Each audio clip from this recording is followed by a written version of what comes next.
Mis amados y queridos hermanos, necesitamos que se inscriban, den joya, compartan y comenten en nuestro canal, así llegaremos a los que más necesitan un confort espiritual en sus vidas. San Eugenio de Toledo. Conocido como San Eugenio II de Toledo, es una de las figuras más importantes de la España visigoda. Oriundo de Toledo, a juzgar por la carta de Quindasvinto a Braulio, nació a finales del siglo VI.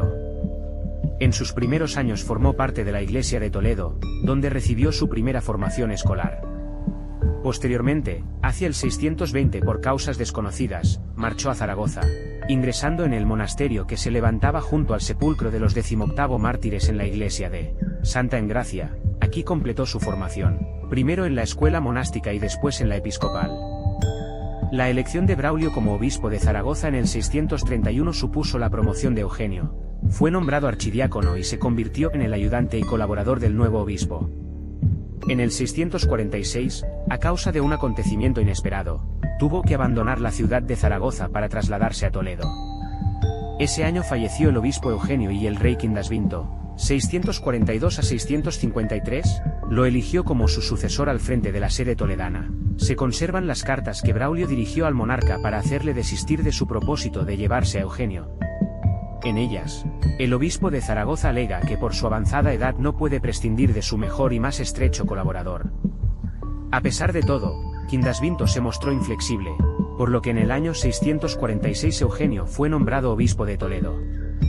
Su episcopado coincidió con los reinados de Quindasvinto y Recesvinto. Participó en 4 concilios toledanos, el séptimo, 18 de octubre de 646, el octavo, 16 de diciembre de 653, el noveno, 24 de noviembre de 655, y el décimo, 1 de diciembre de 656. Con la excepción del noveno, de carácter provincial, los otros 3 fueron concilios generales. Fue un personaje de salud delicada y débil constitución, según informa Ildefonso y él mismo en sus poemas. Murió en el 657, cuando debía de rondar los 60 años, y fue enterrado en la Basílica de Santa Leocadia. En cuanto a la producción literaria de Eugenio, se conserva una colección de 102 poemas que se conoce con el nombre genérico de Carmina. Algunos fueron escritos durante su etapa zaragozana, mientras que otros vieron la luz durante sus años de episcopado. Esta es la obra que le dio fama en vida y por la que se le considera el poeta por antonomasia de la España visigoda. Sus composiciones presentan una gran variedad métrica y temática. Así, hay inscripciones dedicadas a iglesias, poemas compuestos para diversos objetos, un salero, una fíbula, una columna, entre otros, versificaciones de pasajes de las etimologías de Isidoro de Sevilla, fallecido en 636, piezas de carácter didáctico sobre los sonidos de los animales, las estaciones del año o los fenómenos atmosféricos, composiciones de inspiración bíblica acerca de los días de la creación y de las 10 plagas de Egipto, epitafios, dedicados a sí mismo, a la familia de Braulio, a la familia real y a un tal Nicolás, un ciclo sobre el ruiseñor, piezas de carácter moralizante, sentencias y máximas en verso, etc. Durante su episcopado, y a instancias de Quindasvinto, corrigió un códice de la Biblioteca Real que contenía la obra poética del africano Draconcio, concretamente la Satisfactio, y el libro Idel, del Audibus Dei. El manuscrito en cuestión se encontraba en mal estado y Eugenio suplió las lagunas y suprimió algunos pasajes. Completó esta nueva versión de la obra de Draconcio con un poema sobre el último día de la creación titulado Monosticha Recapitulationis Septembierum, un prefacio métrico de 25 versos y una dedicatoria en forma de carta dirigida al rey. Además de esta carta prefacio, también se conservan 2 epístolas más de Eugenio, una dirigida al obispo de Tarragona Protasio y la otra a Braulio de Zaragoza. Ildefonso informa de que Eugenio desempeñó un importante papel en la reforma del canto litúrgico. Compuso asimismo oficios litúrgicos, entre los que se cuentan las oraciones para la festividad de San Hipólito contenidas en el llamado oracional visigótico de Verona, número 1153 a 1159, o la misa en honor a San Millán que se lee en un manuscrito de Silos conservado en la actualidad en la British Library de Londres. La romería de San Eugenio, denominada también como Romería de la Bellota, es una celebración festiva en Madrid cada 15 de noviembre. El centro es la ermita del Cristo de El Pardo, ubicado en las cercanías del actual convento del Cristo. La tradición romera nace del día que se dio permiso real para recolectar bellotas de las numerosas encinas existentes en los alrededores del Real Sitio del Pardo. Esta costumbre dio lugar a la romería, que tiene sus orígenes a mediados del siglo XVII. Es la última romería madrileña campestre del año, la primera es la de San Blas. Entre las noticias santorales registradas por el Martirologio Romano para la fecha de hoy, se lee aquella que dice, en Toledo, de España, la conmemoración de San Eugenio, obispo, que, consumado en las cercanías de París el curso de su vida, obtuvo la corona de la gloria. La única fuente informativa sobre la vida y pasión de San Eugenio es el relato martirial compuesto a mediados del siglo IX por un autor anónimo, seguidamente el presbítero encargado del santuario de Deuil, lugar donde reposaron los restos eugenianos. Dos recensiones, una larga y otra breve, existen del mencionado relato. La más conocida es la breve, la más extensa, que es la primera, se conserva en algunos manuscritos de las bibliotecas de Bruselas, La Haya y París. De la edición crítica de esta nos hemos cuidado en otro lugar, y su contenido vamos a darlo aquí.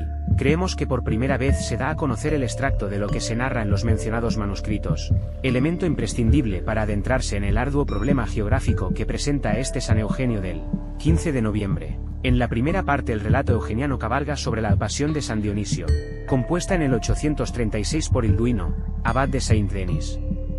En ambas narraciones se refiere que San Pablo, estando en Roma, mandó al areopagita Dionisio, por el convertido y a la sazón obispo de Atenas, que se reuniese en Roma con él.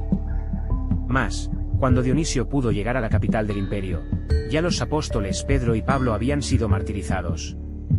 Regía la cátedra romana el Papa San Clemente, quien, en cumplimiento de las consignas paulinas, señaló a Dionisio como futuro campo de apostolado a las regiones occidentales, para que en ellas sometiera al suave yugo de Cristo los territorios que eran posesión del paganismo. Mas no se limitó el Papa a asignar al areopagita el campo de misión, sino que le dotó además de un equipo de misioneros que le ayudaran en la empresa evangelizadora. Entre los designados descollaba Eugenio, ciudadano romano, compañero del ateniense desde la llegada de este a Roma.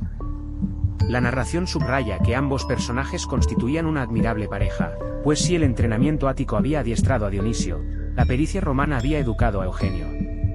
Ambos se complementaban maravillosamente y la gracia de Dios fecundaba sus trabajos apostólicos. En compañía de sus cooperadores misionó San Dionisio por los caminos y ciudades hasta llegar a Arles. Es el momento solemne de las decisiones y de las despedidas. Marcial, Saturnino, Marcelo, Régulo y Eugenio, compañeros hasta entonces del areopagita, deben separarse de su maestro para dirigirse a las parcelas misionarias que les han sido asignadas. Dispersos como el varillaje de un abanico, se asientan respectivamente en las ciudades de Toulouse, Bourges, Senillis y Limoges. Y mientras San Dionisio se ha reservado para su inmediata ayuda a los clérigos Rústico y Eleuterio, San Eugenio es enviado a Toledo. Con manifiesta ingenuidad el narrador habla de Toledo, de su río Tajo, abundante de pesca, de sus campos feraces, sembrados de vides y de olivos, de sus altas montañas. Es el escenario geográfico en el que intrépido penetra Eugenio, portador del mensaje evangélico, y allí, en medio de un pueblo sumido en la idolatría, habla de Jesucristo, autor de la vida y de la muerte, Salvador y Redentor del mundo. Los milagros avalan con su fuerza sobrenatural las predicaciones del misionero, que ve poco a poco surgir una comunidad cristiana en el territorio toledano. En él erige templos, enseña a rezar, orienta las almas hacia la vida eterna y se elige discípulos, a quienes consagra y envía a predicar. Eugenio ha implantado los comienzos de la iglesia toledana. Pero, a pesar de dólar o inmensa alegría pastoral, el obispo misionero siente una profunda nostalgia, motivada por la prolongada ausencia de su inolvidable maestro Dionisio, desea verle, conversar con él, tratarle y exponerle sus gozos y sus preocupaciones. Tras un arduo caminar ha llegado Eugenio hasta las cercanías de París. Son los últimos años del siglo I, impera Domiciano, heredero de la crueldad de Nerón, como escribiría después Lactancio, bestia ferocísima, según se le designa en el relato que extractamos.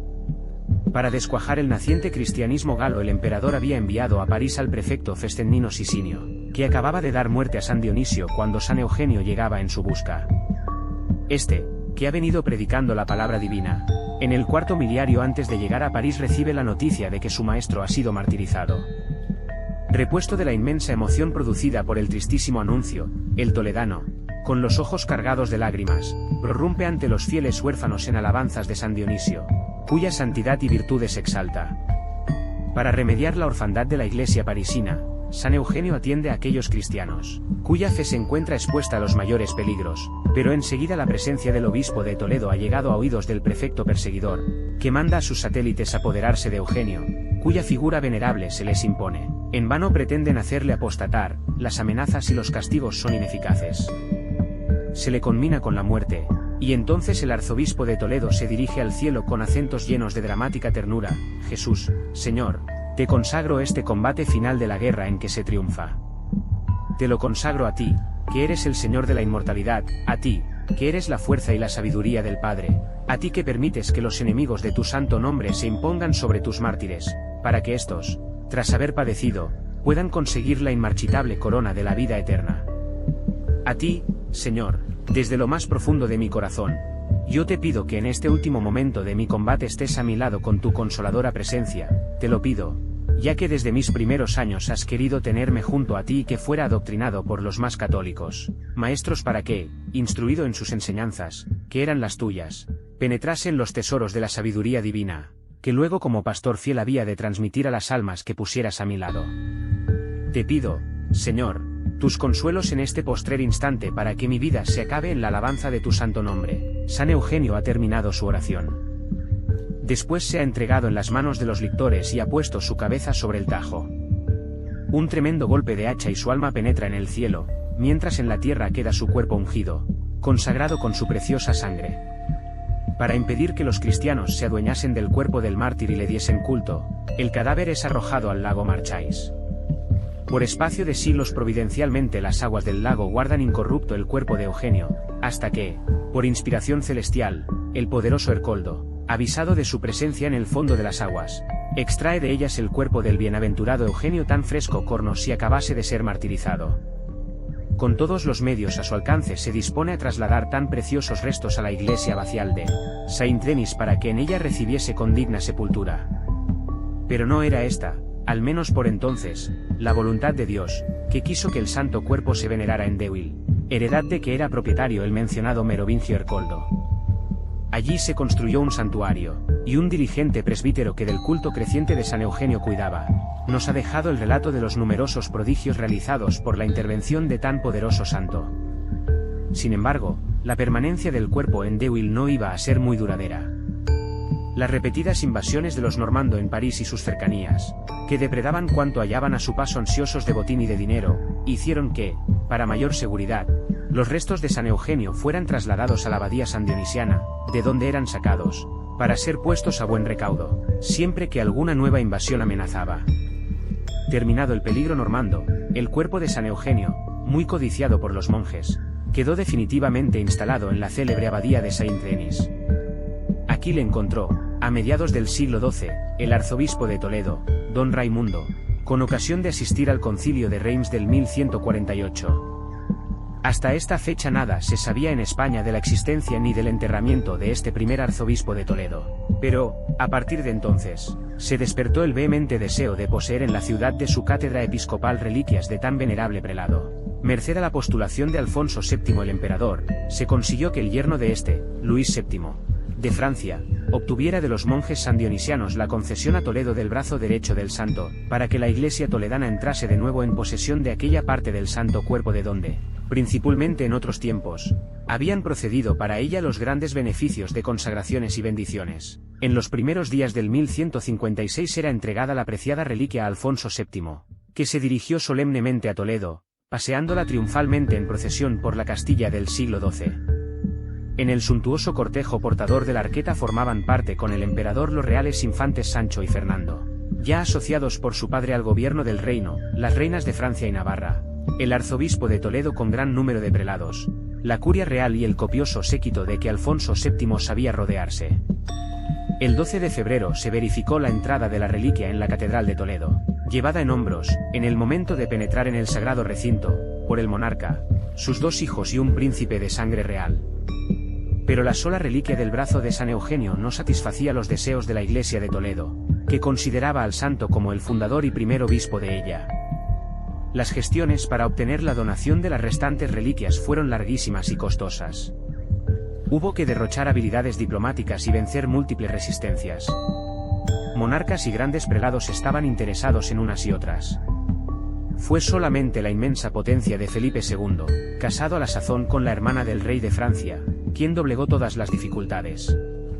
Por fin, esquivando el peligro de los hugonotes y la piadosa oposición de quienes querían retener en Francia el cuerpo de San Eugenio, el canónigo toledano don Pedro Manrique de Padilla y su fiel secretario Antonio de Rivera pudieron trasladarle a España.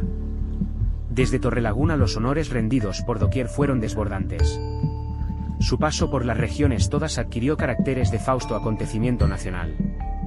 A su intercesión valiosa se atribuyó el nacimiento de la infanta Isabel Clara, llamada también Eugenia en memoria de tan singular favor. Con una solemnidad que recordaba la del traslado del brazo en el siglo XII, el 18 de noviembre de 1565 descansaron en la Catedral de Toledo los restos de San Eugenio, introducidos en ella por Felipe II y los príncipes Ernesto y Rodolfo, seguidas por los prelados asistentes al concilio provincial, que a la sazón se celebraba en Toledo. Hoy tan veneradas reliquias se guardan celosamente en el relicario del templo primado, dentro de una magnífica urna de plata, trabajada por los plateros Nicolás de Vergara y Francisco Merino y terminada en el 1569. La urna pesa 57 kilogramos, va decorada con escenas de la vida del santo y reposa sobre un pedestal de bronce, jaspe y marfil que para ella hizo en el 1574 el italiano Pompeo Leoni.